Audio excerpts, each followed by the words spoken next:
talk to us a little bit about what initially drew you to the series. I mean, so many things. I was, the first thing was that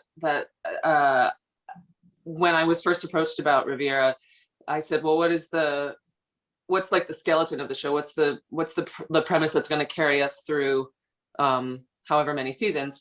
And I was told it was behind every great fortune is a great crime. And to me, that is not only interesting, but given the setting of the show, the French Riviera, which actually now in season 3 expands to other parts of the world, the idea that like you have this opulence and this glamour and wealth, but underneath it all, there's criminality. To me, that was really interesting. And then to be able to play a lead character who's a woman who is a fish out of water in this world, but has such a strong backbone, she refuses to back down or give in.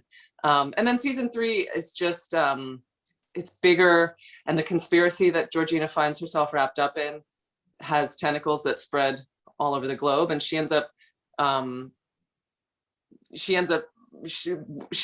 going to Argentina to try and tear down a corrupt political family.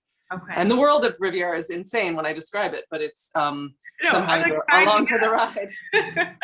Now, you mentioned your character's backbone, and I'd love if you could just speak to that a little bit more. What makes Georgina the ultimate leading lady? Why was she someone you were ready to sink your teeth into?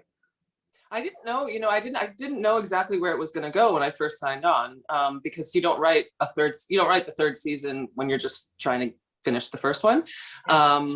And I was really, really lucky that like the producers and the writers were very collaborative, and so I was able to influence some of the storyline. But she's, when we first meet her in season 1, we think like maybe she's just a naive American who happened to have married a wealthy man.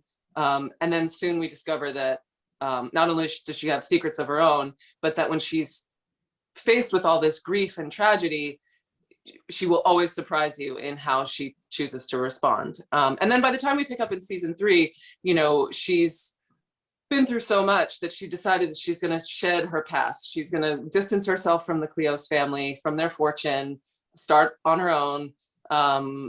She takes her maiden name, and she's really trying to start fresh and get away from all that baggage.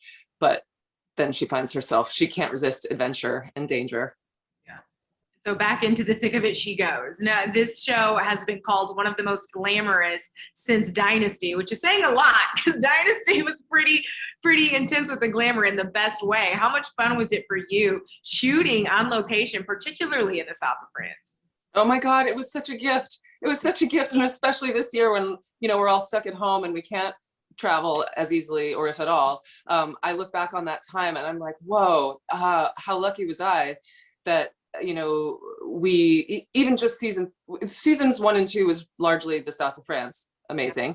But then season 3, we started off in Venice, and then we're in Saint-Tropez, and then we go to Buenos Aires. So to be able to live in those places, to me, was just a gift and wonderful. And I think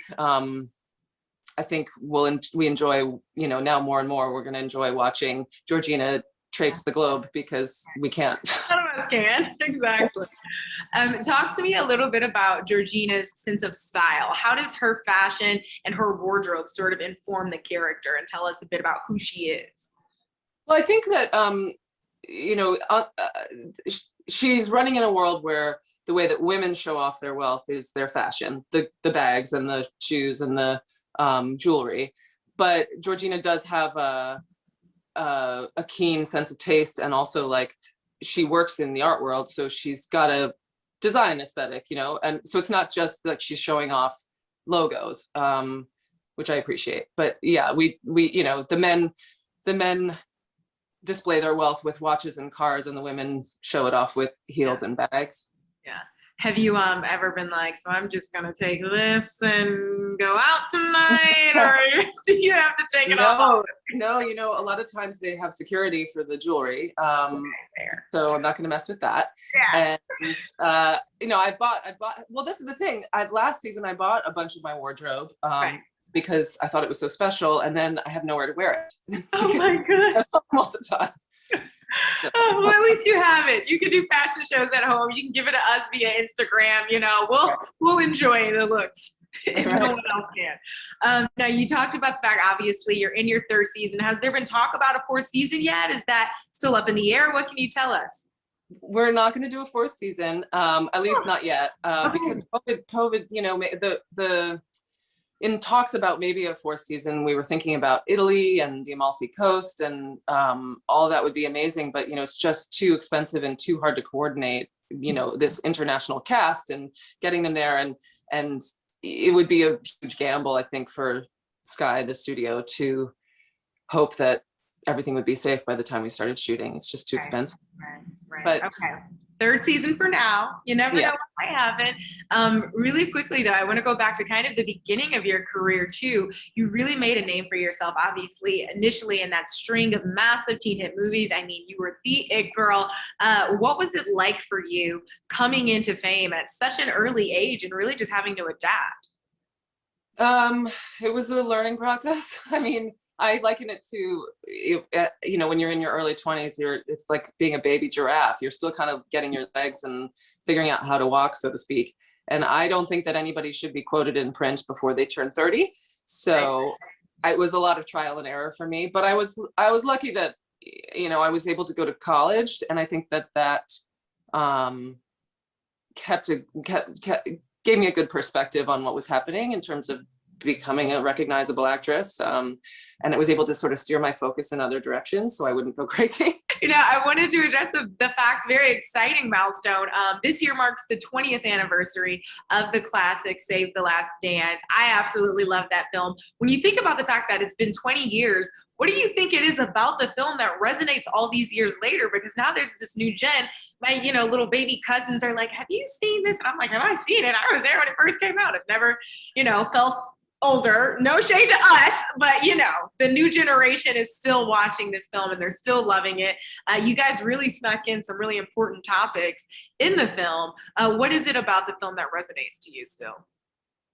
I think it was an entertaining, you know, dance movie, but we snuck in some pretty serious topics, and I think I'm really proud to have been a part of it, and that people are still talking about it years later.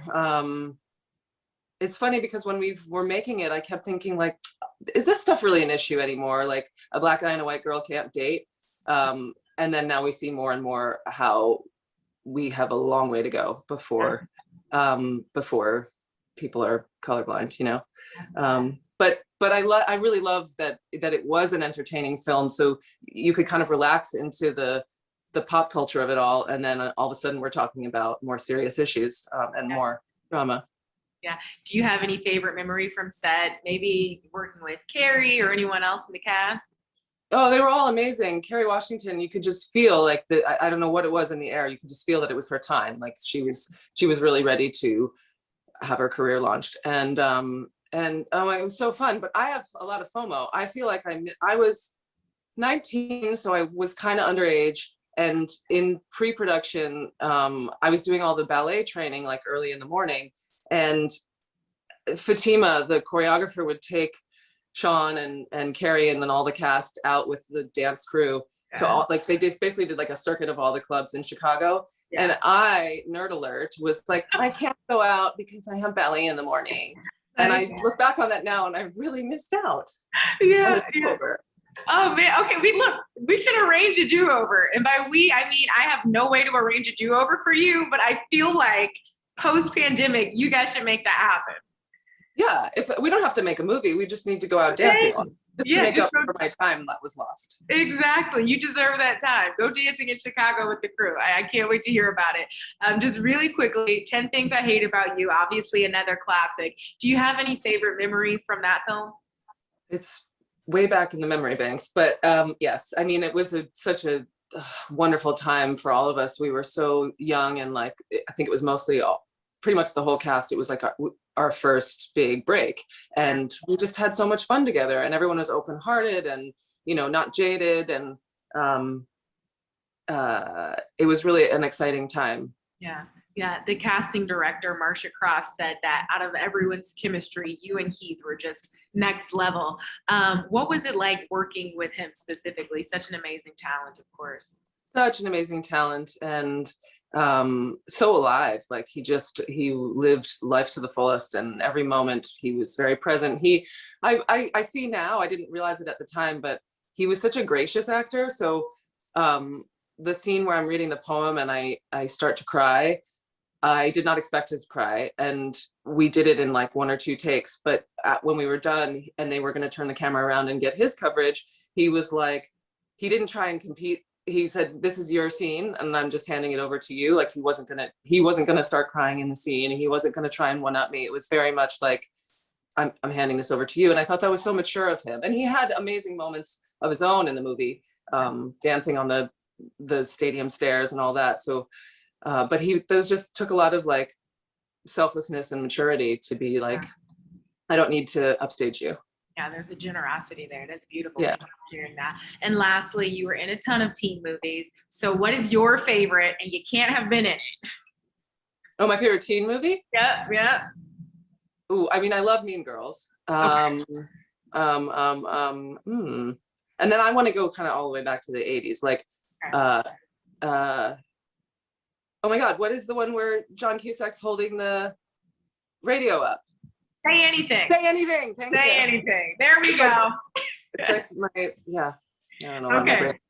I love it. Well, Julia, thank you so much for your time. Congratulations on season 3 of the show. Really exciting stuff. And I'll keep my fingers cautiously optimistically crossed for a season 4. Who knows what the future may bring, but thank you. Thank you. Maybe when all is said and done, we'll come back to it. Yeah.